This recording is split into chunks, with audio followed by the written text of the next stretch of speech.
আসসালামু আলাইকুম, সবাইকে আরবি মিনি কুকিংয়ে স্বাগতম। আজকে আপনাদের সাথে শেয়ার করব মজাদার চাল ভাজা বা কড়ই ভাজা দিয়ে বিরিয়ানি। তাহলে দেখা যাক এই কড়ই ভাজার বিরিয়ানিটি তৈরি করতে কি লাগছে। কড়ই ভাজার বিরিয়ানি তৈরি করতে হলে প্রথমে নিতে হবে এখানে সিদ্ধ চাল, আতপ চাল দিয়ে হবে না, এটাকে আমি ভেজে নেব। প্রথমে এটাকে আমি লো হিটে ভালো করে ভেজে নিচ্ছি। চাল ভাজাগুলো একদম ভাজা হয়ে গেছে, এখন আমি এগুলোকে নামিয়ে নেব।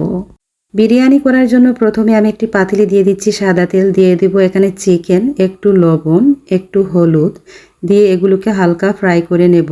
এর মধ্যে দিয়ে দেব কয়েক টুকরো আলু। চিকেন আর আলুগুলোকে আমি ভালো করে ফ্রাই করে নিচ্ছি। এগুলো ফ্রাই হয়ে গেলে এর মধ্যে দিয়ে দেব এক বাটি পেঁয়াজ কুচি, দিয়ে দেব পরিমাণ মতো আদা, রসুন, জিরা বাটা, হলুদ, মরিচ, দিয়ে দিব এলাচি, দারচিনি, তেজপাতা।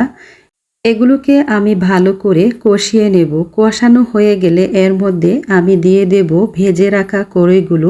এগুলোকে আমি ভালো করে ধুয়ে পরিষ্কার করে ঝরিয়ে নিয়েছি। এর মধ্যে দিয়ে দেব পোলাও পাতা বা অনেকে বলে পায়েস পাতা, এটা দিলে একটু সেন্ট ভালো হয়। আমি এখানে আর কোনো মশলা ব্যবহার করব না। এগুলো একদম ভাজা হয়ে গেছে। এর মধ্যে দিয়ে দেব ফুটন্ত গরম পানি।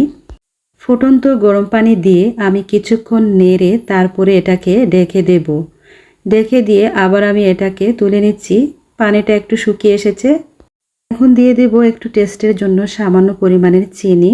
চিনিটা দিয়ে আমি আরও কিছুক্ষণের জন্য ঢেকে দেব। যতক্ষণ না পানিটা শুকাচ্ছে ততক্ষণ আমি এটা ঢেকে দিচ্ছি।